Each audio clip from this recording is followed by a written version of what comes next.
Think about it. We're taught from a young age to save. Put money aside, be frugal, build that nest egg. It feels like the ultimate path to security, right? But what if that constant focus on just saving is actually holding you back? What if it's slowly eroding your wealth, not building it?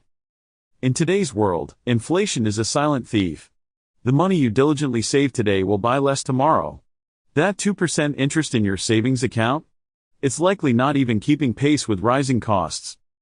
So, while you're hoarding cash, the real value of your money is shrinking. You're becoming poorer by doing nothing. The real secret to building wealth isn't just saving, it's investing. It's putting your money to work for you, allowing it to grow and outpace inflation. It's about smart financial decisions that generate returns, not just accumulate static cash. It's about understanding where your money can truly flourish. So, next time you think about saving, ask yourself, am I truly building wealth, or just preserving decay? Rethink your strategy. Thanks for watching. If you found this helpful, please subscribe to our channel for more insights like this.